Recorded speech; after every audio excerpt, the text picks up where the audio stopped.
Dimanche 9 juillet 2023, bonsoir à toutes et à tous et bienvenue pour ce nouveau numéro du JT des JT, une édition qui se veut le résumé des actualités qui ont marqué la semaine. À la une de ce journal, les chefs d'État des pays membres de l'UEMOA se sont réunis ce samedi 8 juillet 2023 en Guinée-Bissau pour un sommet extraordinaire.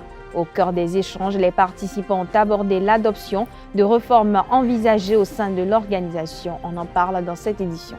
L'Agence nationale de métrologie ANM a effectué cette semaine un contrôle inopiné dans les stations-service de Cotonou. Les pompes tricheuses et irrégulières sont désormais mises hors service. À suivre dans un instant le point de la séance faite par le directeur de la métrologie.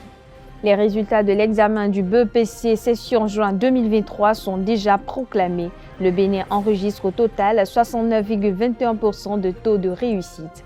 La délibération a eu lieu au ministère de l'Enseignement secondaire, technique et de la formation professionnelle. Le compte rendu dans un instant.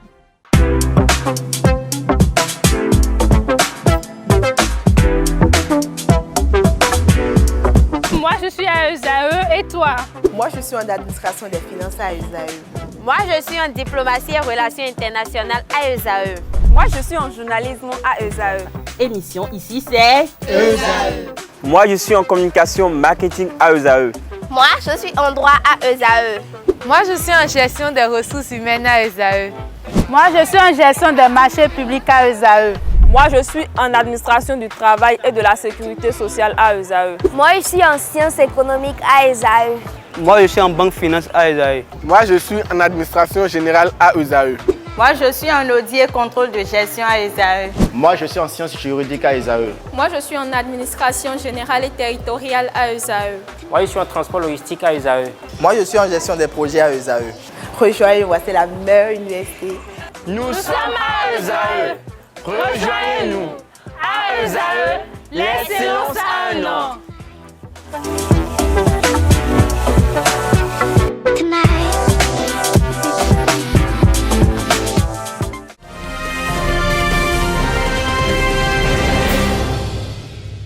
À nouveau, bonsoir, bienvenue si vous nous rejoignez. Les chefs d'État des pays membres de l'Union économique monétaire ouest africaine UEMOA se sont réunis hier samedi 8 juillet 2023 en Guinée-Bissau pour un sommet extraordinaire. Au menu des échanges, l'adoption de réformes envisagées au sein de l'organisation. Une décision que n'approuve pas le président béninois Patrice Talon. Selon les faits rapportés, un préalable a été exigé par Patrice Talon. Il n'est pas possible de faire des réformes sans revoir la copie, a-t-il martelé. Suite à ces différentes remarques, les participants ont envisagé un travail de refonte des tests de l'organisation pour une harmonisation. L'unanimité n'ayant pas été acquise pour l'adoption, les chefs d'État ont dû renvoyer en octobre prochain la décision. Il faut rappeler que l'année dernière, Patrice Talon avait été sollicité pour présider le sommet de l'UEMOA. Au cours de ce sommet, le président béninois avait posé comme condition que le président de la conférence des ministres des Finances et le président en exercice viennent du même pays, une condition que les autres membres de l'institution n'ont pas validée. Les résultats de l'examen du brevet d'études du premier cycle BEPC session de juin 2023 sont déjà proclamés. Le Bénin enregistre 69,21% de taux de réussite. La délibération a eu lieu au ministère de l'Enseignement secondaire, technique et de la formation professionnelle. Le compte rendu avec la rédaction de E-Télé Bénin. Au plan national, la session du BEPC 2023 donne un pourcentage de 69,21% qui se décline comme suit. Au niveau départemental, au rang premier, département du Zou, avec 79,36%. Au rang deuxième, département des Collines, avec 78,92%. Au rang troisième, département du Littoral, avec 74,88%. Au rang quatrième, département du Plateau, avec 71,67%. Au rang 5e, département du Mono, avec 71,43%. Au rang 6e, département du Borgou, avec 71,34%.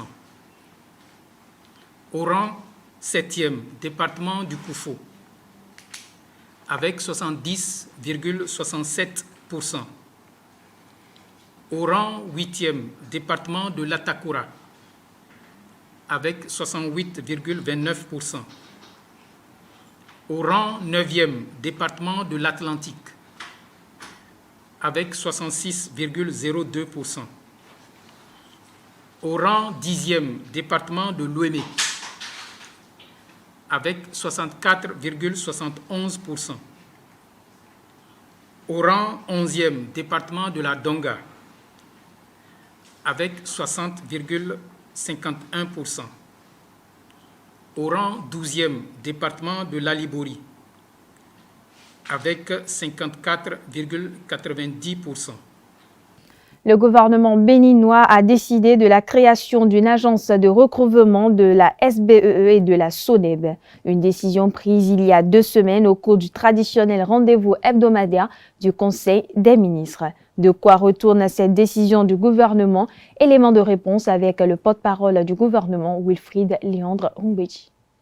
Il faut savoir que la SB2E comme la SONEB, aujourd'hui les deux entités publiques qui font des prestations contre paiement de redevances ont beaucoup d'impayés dehors parce que certains concitoyens, souvent de mauvaise foi, d'autres parce que vraiment sur le moment ont des difficultés à faire face à leur consommation, certains concitoyens ne payent pas. Et il arrive que parfois même, les agents de recouvrement partisent avec pour ne pas que, ou bien on trafique les compteurs pour consommer indûment plus que ce que l'on devrait et plus que ce que l'on paye.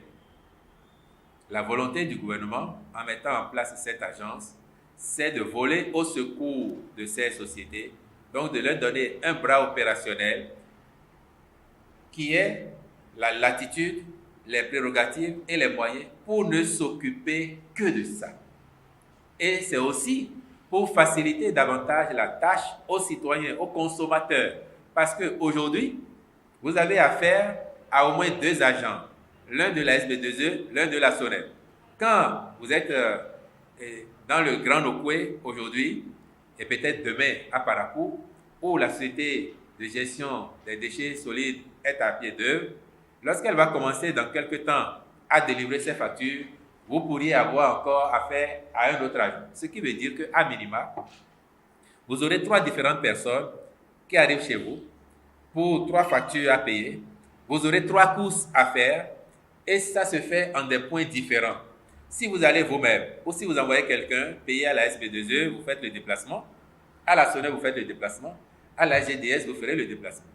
L'État veut que dans la suite logique de ce qui a commencé à être fait, par exemple, au plan de la digitalisation, pour apporter plus de facilité aux citoyens, l'État voudrait que demain, tout consommateur des prestations de ces entités ait affaire à un interlocuteur unique.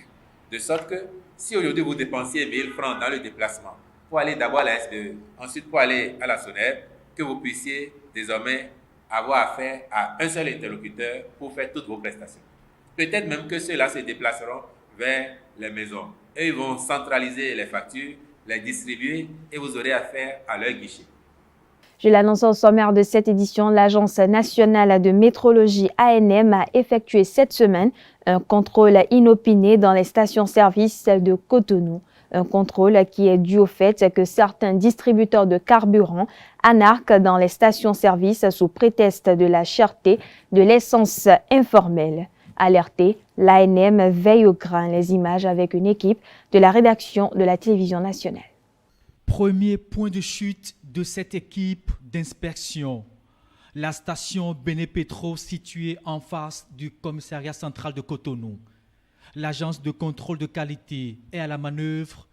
Elle déploie sur le terrain ses agents pour vérifier les instruments de mesure à la pompe. Ces temps-ci, le Nigeria a pris une décision là-bas pour interdire le passage de l'essence que nous appelons communément paillot.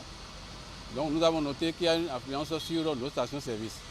Il faut de temps en temps aller vers ces stations-là pour voir si ces pompes-là conservent encore leur qualité.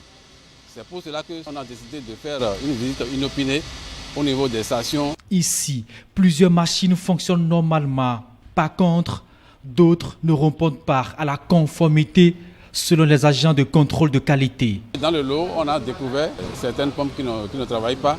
Et ces pompes-là, on les a scellées, on les a bloquées pour que les pompistes ne les utilisent pas. Lorsque nous faisons le contrôle et que l'instrument de mesure est conforme, nous mettons la vignette verte.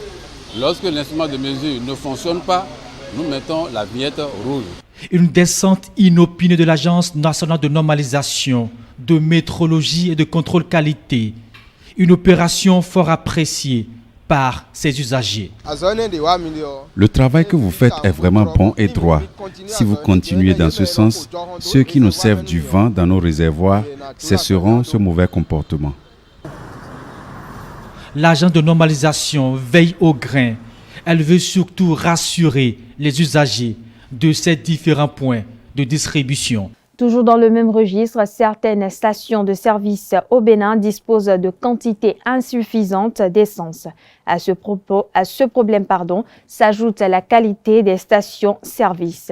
Ces problèmes impactent sans doute plusieurs autres secteurs d'activité. Une équipe de la rédaction de ESAE TV a recueilli à ce propos l'avis de quelques citoyens béninois. Suivez plutôt. Dans un premier temps, normalement, on devait être confronté à ce problème. Parce que pourquoi ? Le nouveau gouvernement venait d'installer, le gouvernement, le chef de l'État du Nigeria, Bola Tinubu, comme il s'est installé, il a dit que plus de subventions. Les milliards de dollars que les anciens présidents subventionnaient, surtout le président Buhari, lui ne va plus continuer. Il a dit ça au cours de la campagne. Il a encore dit ça lors de son investiture. Normalement, le gouvernement béninois devait prendre ses précautions. Mais,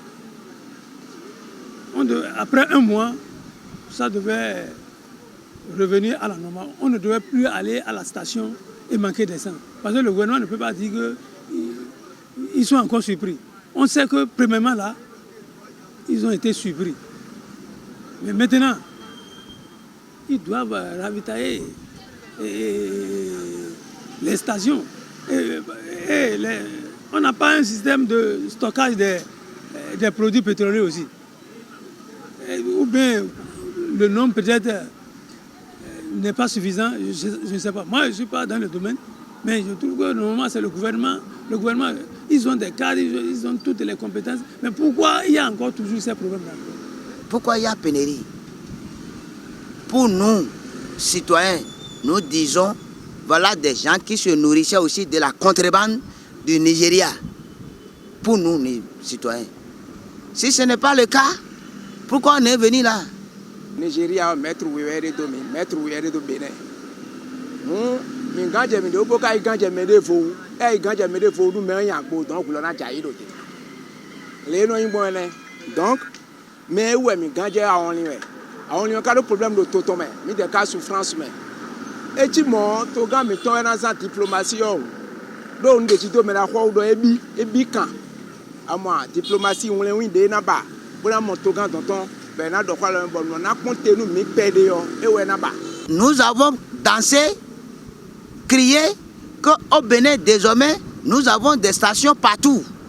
Et qu'en cas où on va parler de pénurie, les stations peuvent nous aider. Et aujourd'hui, les stations sont incapables de nous aider. Je demande au chef de l'État et au ministre de l'Énergie de prendre leurs mesures. C'est à 650. Et il n'y en a même pas. Il y a des stations qui n'en vendent même pas. Je ne sais pas si ils livrent ça aux gens de Payo la nuit, parce que c'est ce qui se passe au Nigeria. S'ils livrent aux vendeurs de Payo la nuit, alors dans la journée, arrivé là-bas, tu n'en trouveras jamais. Et dans ce même cas, ils nous volent parce que le litre n'est jamais au complet à la station.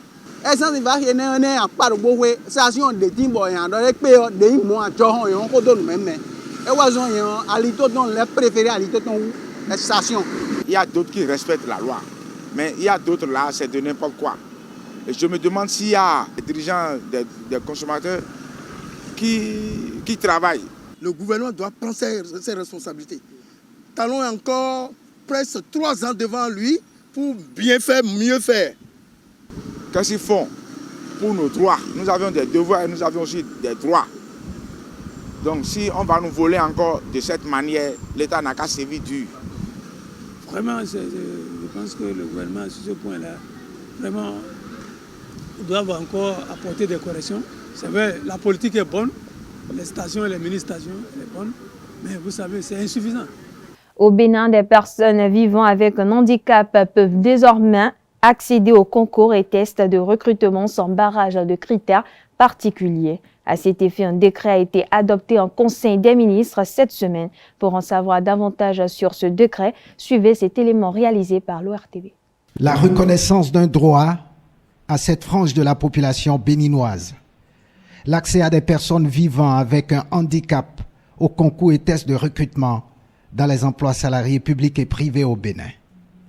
Le décret est adopté en Conseil des ministres. Sur ce point particulier, il est à souligner que les critères de candidature excluant les personnes handicapées lors des concours et tests de recrutement aux emplois publics et privés sont proscrits.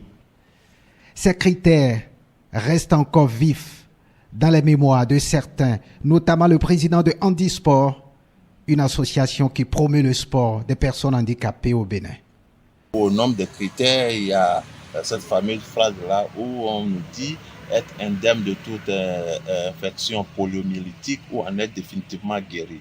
Ces barrières sont désormais levées. Mais au-delà, la personne handicapée bénéficie d'une majoration de 5 ans sur l'âge requis pour toute inscription à un concours et test de recrutement au Bénin. Lorsque on dit la date limite pour candidater à un concours, c'est 40 ans par exemple. La personne handicapée peut candidater à 45 ans. Cela veut dire quoi? Cette partie du décret vient réparer une discrimination, une injustice.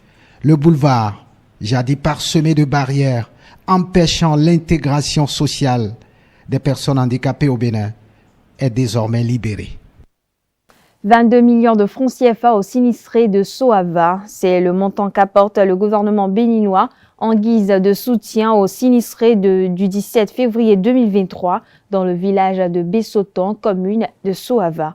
Conduite par le préfet de l'Atlantique, la délégation a remis les 22 millions de francs CFA aux 86 ménages frappés par un incendie. Suivez le reportage.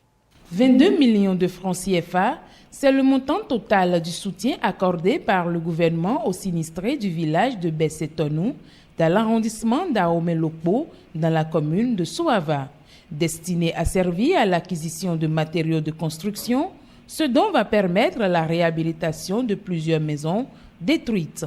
Ce acte du gouvernement témoigne de l'engagement du président Patrice Talon à assurer à tout Béninois, dans toute contrée, une bonne sécurité sociale.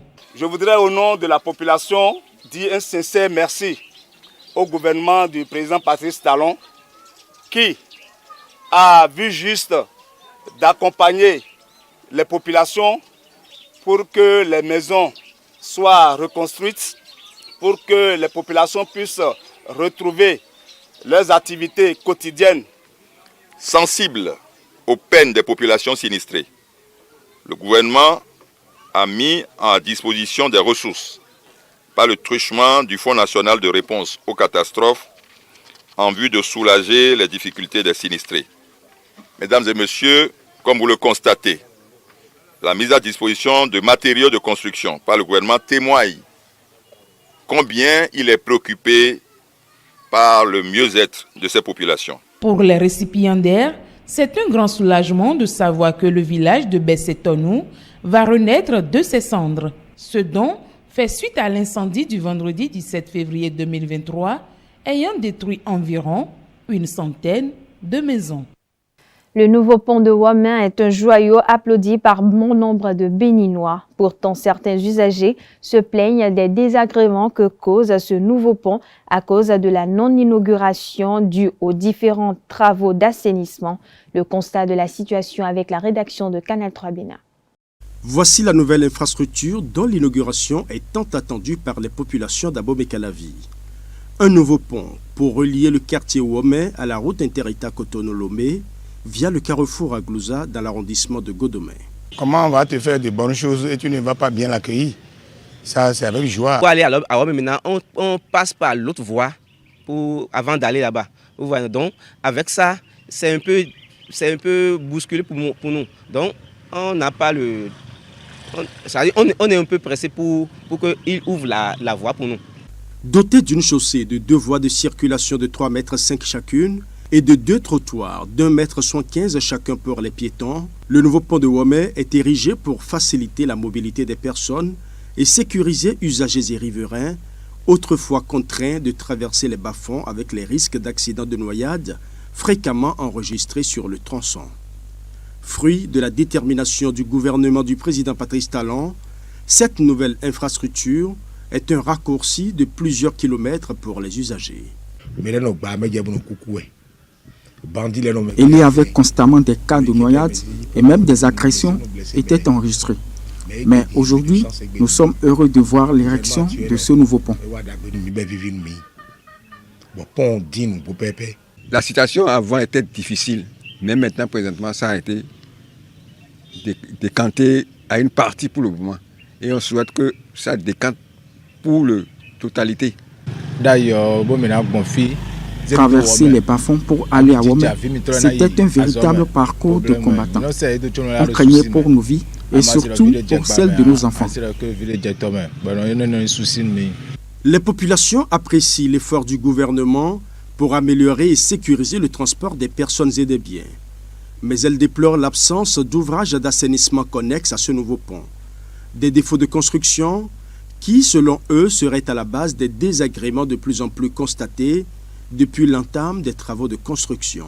Le pont, c'est beau, c'est bien. C'est un truc pour servir la nation et ça facilite la tâche à nous tous.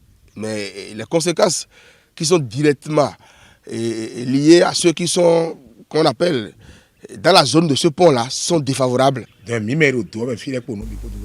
L'eau qui coule du pont envahit toutes les maisons riveraines. C'est pénible depuis qu'ils ont érigé ce pont. Certains ont même quitté ici. D'abord, ils ont orienté les conduits d'eau vers les maisons, ou quand il pleut, comme vous constatez avec moi, quand il pleut automatiquement, l'eau est orientée directement vers les maisons. Il reste la continuité jusqu'au carrefour à Glouza. C'est ça qu'on appelle déni. Ils ont fait déni, il reste encore déni. La voie n'est pas encore réceptionnée, le pont n'est pas encore réceptionné. Et je me suis rapproché, voir les difficultés de ces administrés qui sont des 2 côtés du pont, des extrémités du pont. Je me suis rapproché du directeur du projet et il m'a confirmé que c'est que tout sera fait et bien fait. Je ne peux que demander la patience à notre population. Et eux-mêmes, ils doivent savoir qu'on ne peut jamais faire l'omelette sans casser les œufs. Je crois qu'avant de livrer totalement ce joyau, l'entrepreneur fera quelque chose pour soulager tant soit peu cette population. Bien que presque terminé, ce pont qui sera bientôt inauguré ne semble totalement pas combler les attentes des riverains. Ces derniers espèrent que leurs doléances seront favorablement reçues par les autorités compétentes pour réduire les désagréments qu'ils vivent au quotidien. Cela fait exactement 6 ans maintenant que la loi interdit l'utilisation des sachets plastiques en vigueur au Bénin. Malgré cette réforme, les sachets plastiques semblent encore omniprésents dans les rues de Cotonou. Comment remédier définitivement à cette situation qui déteint sans doute sur la santé des populations? À cette question, une équipe de la rédaction de Canal 3 a tenté de trouver des réponses. Suivez plutôt. 6 années que l'interdiction d'utilisation de sachets plastiques est faite, mais les habitudes n'ont pas changé. Et pourtant, la loi portant interdiction de la production, de l'importation, de l'exportation, de la commercialisation, de la détention, de la distribution et de l'utilisation des sachets plastiques non biodégradables a été adopté au Bénin. Aujourd'hui encore, le constat reste visible. Le sachet plastique semble avoir la peau dure. Au début réprimé, cet emballage nocif s'est peu à peu incrusté de nouveau dans le quotidien des Béninois au point de proliférer. Face à ce phénomène, plusieurs citoyens se sont engagés afin d'éradiquer définitivement son usage et cela à travers des actions bien ciblées. Sandra Idossou est l'une de ces militants.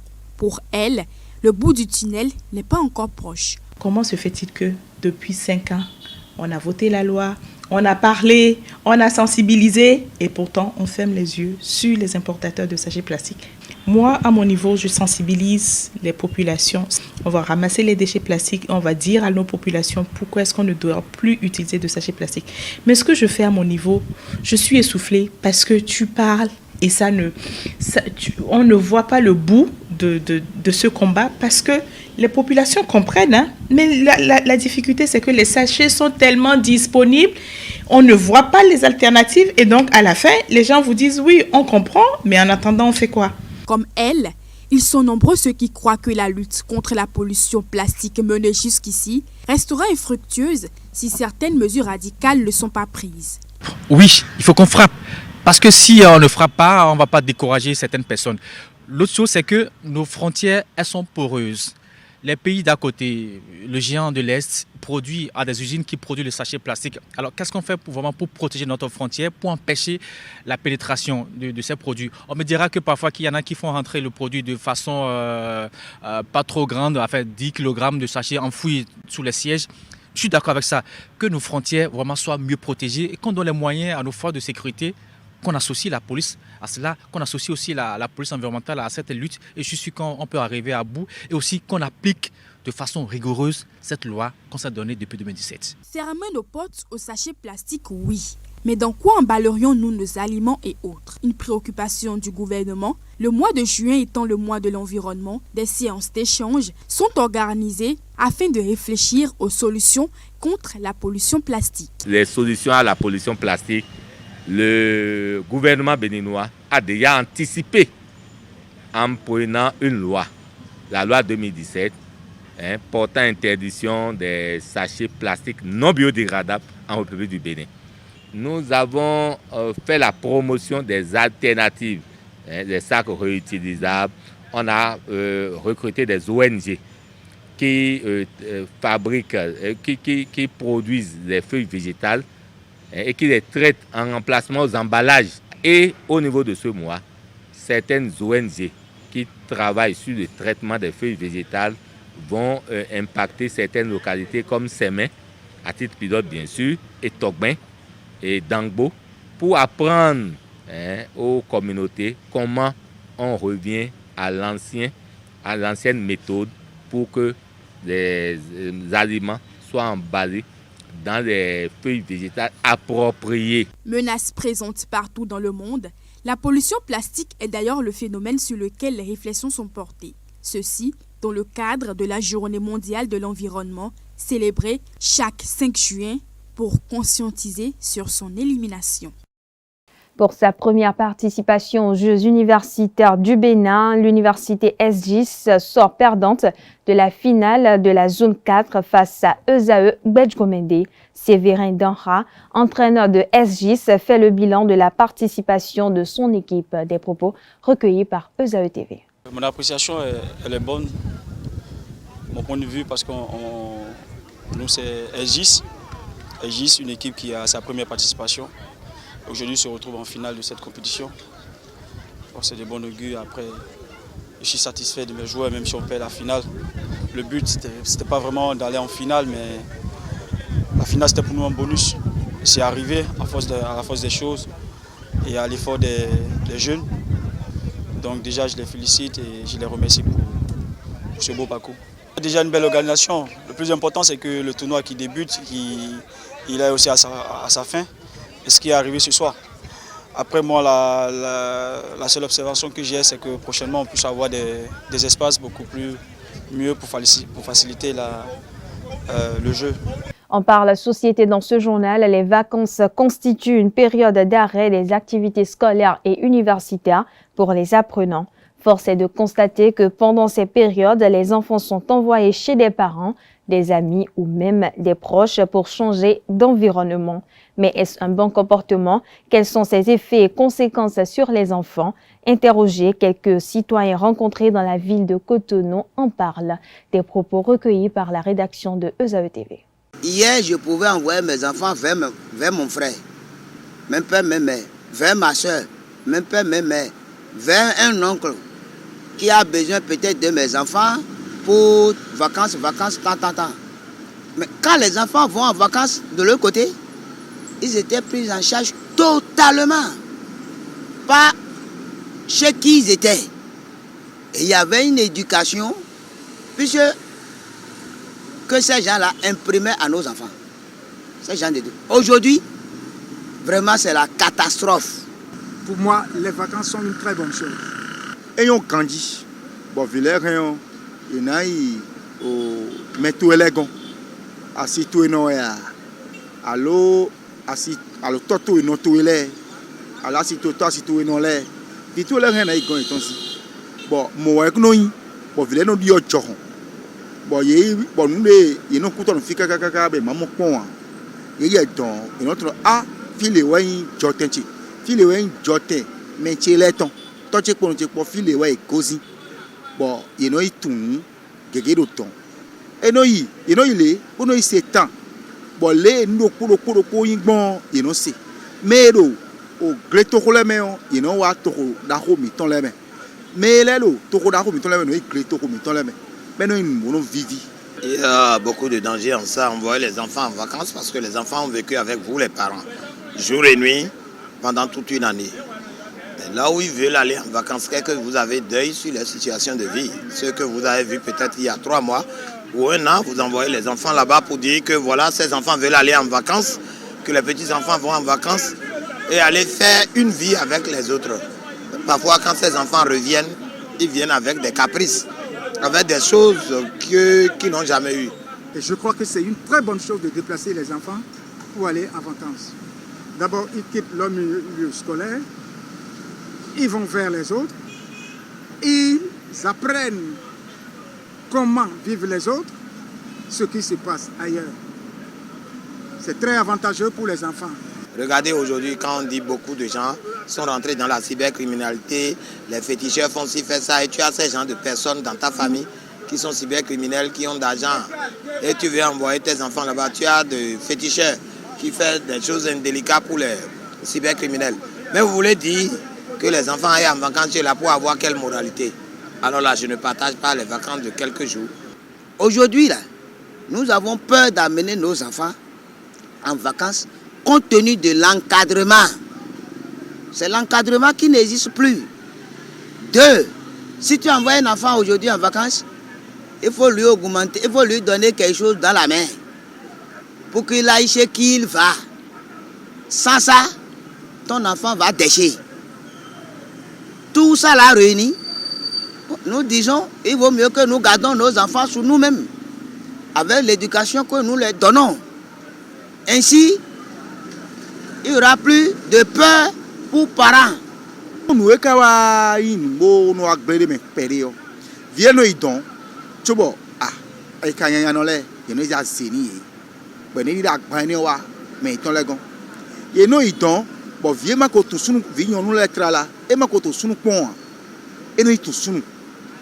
bon, les filles aussi de mettre les gants ici si on nous donne moi do me rolé yedele non si rien et dit ton ko no ton ko de na ngai gbogun kan won e no ran e mo bon vi gege no yi boje da ho chubu ni da ho bo no wa bon nous ne le bi pio e no rien nous hein gblé ye ka no idon menene no tin mo do ah i vacances de on e o job le lo fide na ko job bon e no mo kwede me be no yon be no da lo to ton ko no ton ko bo no asome de vo na be o to ton ko no ton ko so mo kwepe de gona bon e no ko kai po biki po saki les bonombés à sommet. Les inconvénients qu'il y a, c'est de les surveiller à tout bout de champ comme l'huile sur le feu. C'est des innocents ils ne se maîtrisent pas, ils ne connaissent rien. Et un enfant de 10 ans, de 9 ans qu'on laisse et ailleurs avec le vélo sur la route, c'est très grave. Les baignades, les enfants aiment bien la plage. Les baignades à la plage doivent être surveillées ou bien carrément évitées pendant ce temps de crue. Vacances de 1 mois chez un voisin chaud là, que ça soit recontrôlé. Avant, il y avait de bonnes vacances, mais maintenant, on ne sait pas qui est qui, on ne sait pas quoi est dans quoi. Religieux à présent, les pèlerins du Hajj 2023 sont de retour. Le premier vol a atterri dans la matinée du vendredi 7 juillet 2023 avec à son bord plus de 300 passagers fiers d'avoir pu accomplir le 5e pilier de l'islam. Suivez dans cet élément les impressions des nouveaux pèlerins. Dénoué, mais l'organisation et la discipline ont fait que nous avons pu malgré tout nous en sortir. Ce sont plus de 2700 pèlerins qui ont effectué le Hajj 2023 grâce aux diligences faites par le gouvernement pour garantir un pèlerinage sûr, confortable et sécurisé. On est venu ce matin accueillir le premier vol de nos pèlerins qui était à la Mecque. On va remercier Dieu qu'ils soient revenus tous sains et saufs. Le processus s'est plutôt bien passé, que ce soit ici au départ ou lors du pèlerinage à la Mecque. Vous savez, depuis 3 ans maintenant, il y a eu la réforme en fait, du Hajj, de l'organisation du Hajj qui a été mise en œuvre. Chaque année, on voit des améliorations en fait. Vous voyez la façon dont l'organisation au départ et à l'arrivée sont orchestrées. Avec une délocalisation complète en fait, de toutes les opérations aéroportuaires en fait, sur un site dédié. C'est une réforme importante qu'on va poursuivre et puis je crois qu'il y aura une amélioration encore par rapport à l'année prochaine. Ce premier vol retour compte 305 pèlerins. 8 autres vols retour sont prévus, le dernier pour le vendredi 14 juillet prochain. La place de l'Amazone est la plus grande attraction à Cotonou. Érigée depuis bientôt 1 an, le symbole national est déjà en haute dégradation. Vu de plus près, on peut déjà constater que la peinture de la statue s'effrite. Cet état de choses est-il dû à l'incivisme des visiteurs? Doit-on se poser la question par rapport à la qualité de la peinture?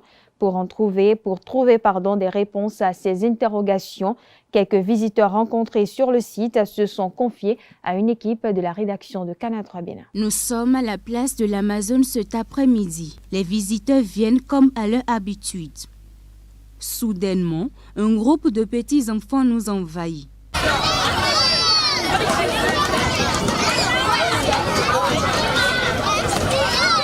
Pour ces enfants, la statue de l'Amazone est comme la cour de leur école.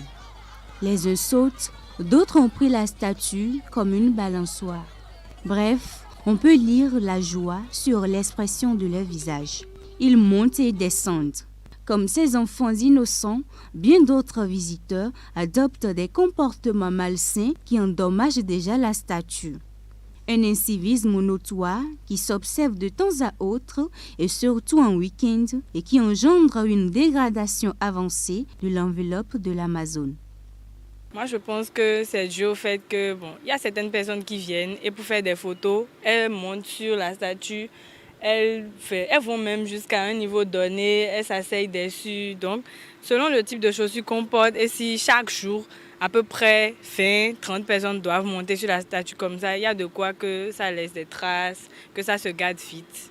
Quand je suis venu, je vois qu'il n'y a pas longtemps que l'édifice est là, mais ça commence déjà par se dérouiller. La peinture s'en va, sûrement parce que les gens montent dessus. Et dans d'autres pays, ça ne se fait pas de cette façon. Je pense qu'ils n'ont pas mis une peinture adaptée parce qu'il y a la pluie, il y a la corrosion, donc je pense que c'est dû à cela. Face à ce constat, les visiteurs proposent des solutions. On ne peut pas dire qu'on va, barricader de sorte à ce qu'ils ne puissent plus approcher parce qu'ils vont encore dire qu'on les empêche de toucher la statue alors que c'est une place publique. Alors que c'est une très bonne solution, les empêcher de toucher, oui. Maintenant, normalement, on devrait pouvoir prendre conscience nous-mêmes et par nos comportements, essayer de faire en sorte que la statue reste longtemps, de préserver, d'avoir des comportements qui fassent en sorte que ce genre de choses n'arrivent pas. Mais ce serait dommage de mettre des barrières autour de la statue pour empêcher les gens.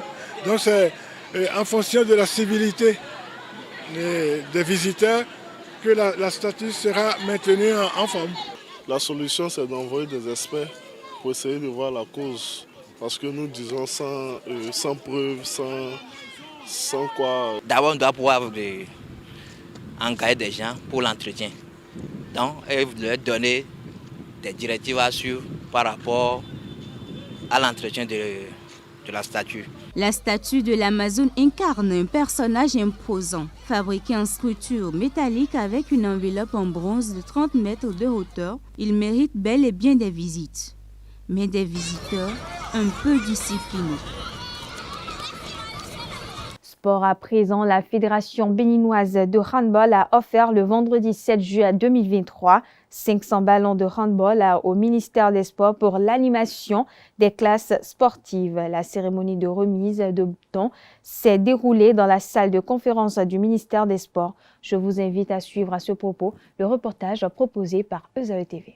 500 ballons de handball, c'est le don offert par la Fédération béninoise de handball au ministère des Sports ce vendredi 7 juillet 2023. Ce geste vise à renforcer le partenariat entre la Fédération béninoise de handball et le ministère des Sports. C'est dans cette salle qu'on s'est réunis pour le projet handball féminin avec le ministre et l'ambassade de France. Et donc, dans la droite ligne de ce partenariat, nous avons une ligne qui était dédiée aux équipements. Aujourd'hui, comme vous le dites, nous avons 13 jeunes gens que nous préparons pour envoyer à Nantes. Et sur les 16, 13 viennent de classes sportives. Donc, on construit ça plus s'appuyer. Et on s'est dit, on ne peut plus développer le sport sans s'appuyer sur les classes sportives. Donc, il faudrait qu'on fasse la même chose au niveau des tables. Ce qui a fait qu'une bonne partie du matériel que nous avons acquis, nous avons jugé utile de le mettre à la disposition des classes sportives, qui pour nous constitue un maillon essentiel du dispositif que nous sommes en train de mettre en place pour le développement du handball à la base, pour qu'avec les mêmes moyens, vous me permettez, nous sortons rapidement de l'animation, mais pour entrer résolument dans la formation des jeunes et que très vite nous puissions en bénéficier au niveau de l'élite. Donald Alessis Akapo, directeur général de l'Office béninois du sport scolaire et universitaire OBSU, exprime toute sa gratitude et promet d'en faire bon usage. À part quelques autres fédérations, vous êtes la première fédération qui nous tend la main. Et on vient de voir la concrétisation aujourd'hui. Vous nous remettez 500 ballons qui vont permettre à nos apprenants sur le terrain d'apprendre davantage. Nous avons des ballons un peu spécifiques, des ballons d'entraînement, avant qu'on ait des balles de compétition. Nous vous disons merci pour les ballons que vous nous envoyez et promettons d'en faire bon usage. Le conseiller technique du ministre des Sports n'a pas manqué de féliciter la fédération pour les efforts qu'elle ne cesse d'accomplir pour le rayonnement de cette discipline sportive. Je tiens vraiment à vous féliciter pour la démarche qui est faite et pour cette collaboration qu'on ressent entre la fédération et le ministère. Je pense que c'est comme ça que nos différentes fédérations doivent travailler, main dans la main avec le ministère, tout ça pour la réussite du sport. Donc merci beaucoup, merci à tous les membres de la fédération, merci pour le travail qui est fait et encore une fois, le DG OBSU le disait, je pense que vous faites partie vraiment de ces fédérations exemplaires sur qui on doit prendre exemple. Cet important lot de ballons vient favoriser davantage la pratique du handball au Bénin. Hors de nos frontières, le président sénégalais Macky Sall a fait en début de cette semaine, lundi 3 juillet 2023, une déclaration publique. En plus de déplorer la situation actuelle au Sénégal, le chef d'État sénégalais a renoncé publiquement à un troisième mandat. Interrogés sur cette affirmation, les citoyens béninois ont livré leurs commentaires. Suivons-les. On dit l'homme prudent voit le mal de loin. C'est le Français qui a dit ça. Il a dit ça, seulement il a sauvé sa tête. Et puis il a sauvé son pays. Sa déclaration a libéré plus d'un. Parce que par le passé, personne ne s'y croyait qu'il allait renoncer à ce troisième mandat. compte tenu de ce qui se passe en Afrique. Mais il a surpris plus d'un. C'est une joie pour moi au niveau du peuple qui n'a pas démordu. C'est-à-dire, quand on vient au pouvoir et on affaiblit les institutions à travers de l'argent ou bien à travers des volontés égoïstes, et que le peuple dit non, c'est nous qui l'avons mis là, il doit respecter. Il a déjà tout révisé et il attendait le troisième mandat. C'est le peuple qui s'est révolté et a dit non, ça ne se passera pas ici au Sénégal. Sénégal ne sera pas un exemple des autres pays qui vont en débandade pour des raisons égoïstes d'un chef d'État, parce que c'est surtout dans des pays francophones, des pays d'Afrique francophone que ça se passe. C'est un grand ouf de soulagement pour les Sénégalais et pour tous les Africains. C'est nos frères de la CEDEAO. Et je me rappelle, le président Bouhari, il s'est battu pour ça. C'est un anglophone, mais il a dit, lui, dans la CEDEAO, là, plus question de troisième mandat. Mais vous avez vu le temps que le président Macky Sall a mis, il y a eu des tueries, des affrontements pour rien. L'opposition parle même d'une cinquantaine de morts, 2021 et 2023. Ce qui n'est pas normal. Comme le ridicule ne tue pas, lui, Macky Sall, vous savez les combats qu'il y a eu à mener lors du dernier mandat de Wade, au moment où Wade voulait renoncer, même à son arrivée, il a voulu que ça soit un mandat unique de 7 ans, vous vous rappelez. Et après, il a pris goût, il a dit non, ce n'est pas plus mandat unique, 2 mandats, il finit 2 mandats maintenant. Il a créé le suspense à ce qu'on tue des dizaines ou bien une dizaine de Sénégalais avant qu'ils ne se renoncent. J'ai vu dans son allocution quand il disait non, de même qu'il a réfléchi très longtemps avec cela. Il va réfléchir pour ne pas faire 3 mandats. Il n'a pas besoin de réfléchir, c'est un intellectuel. Il n'a pas besoin de réfléchir. Il doit se référer au texte de la Constitution qu'il a attribué un mandat renouvelable une fois. C'est tout.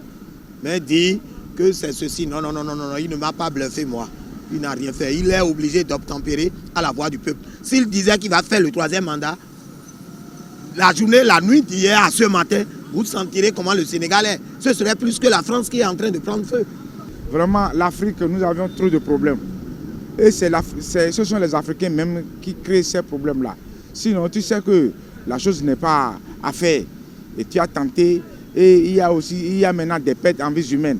Ceux qui sont décédés là, qu'est-ce qu'il va faire à ces personnes-là, à ces gens-là? C'est pas bon, c'est mauvais. Tous ceux qui ont été tués là, les gens doivent faire une commission d'enquête. Parce que c'est nous les faibles. C'est nous les faibles. Et donc, il faudrait rechercher ces gars-là, les punir et dédommager ces familles-là. Les grands Sénégalais, vraiment, on félicite. Ce n'est pas donné à n'importe qui. Non. Et quand on prend une décision sur la maison, on a un 3e mandat. Même si il est sous péto, mais je voudrais demander aux chefs d'État de la sous-région ouest africaine que s'ils ont fini 2 mandats là, le pouvoir là, c'est l'honneur. Vous avez tout ce qu'il vous faut. À un certain âge, vous ne pouvez pas manger 2 akassa. C'est difficile pour vous de prendre 2 akassa. Alors, gardez cet honneur que le peuple vous a donné, jalousement, afin que vous mourrez comme Mandela, afin que votre nom soit marqué. Macky Sall ne peut pas, le nom de Macky Sall ne peut plus être marqué comme Mandela. Ça, c'est faux. Parce que ce n'est pas de sa volonté qu'il s'est exprimé. Il a tenu tout le temps d'abord. Il a tenu toute sa tête d'abord. Il a réprimandé beaucoup, même certains de ses ministres, qui sont devenus ses opposants. Alors là, il est encore en train de dire que des gens vont payer le prix. C'est parce que lui il est têtu que les gens ont dit non, nous allons révolter. Et aucun ne va plus payer le prix. Ceux qui ont payé le prix sont déjà partis. Et lui-même souhaitait les condoléances à ses familles éplorées. Si lui n'avait pas tenté de faire un 3e mandat, est-ce qu'il va souhaiter ses condoléances? En tout cas, c'est déjà une bonne chose qu'il s'est renoncé. Mais 2024, il y a encore quelques mois avant 2024. Et comme vous le savez, nos chefs, nos dirigeants africains, il ne faut pas avoir trop confiance en eux. Il a dit, tout le monde Tout le monde entier l'a écouté hier. Bon, reste à savoir si réellement il ne serait plus candidat. Donc, que la lutte paye. Voilà, chers internautes, ainsi prend fin cette édition. Merci de l'avoir suivi. Merci de votre fidélité. Excellente soirée sur EZAV TV.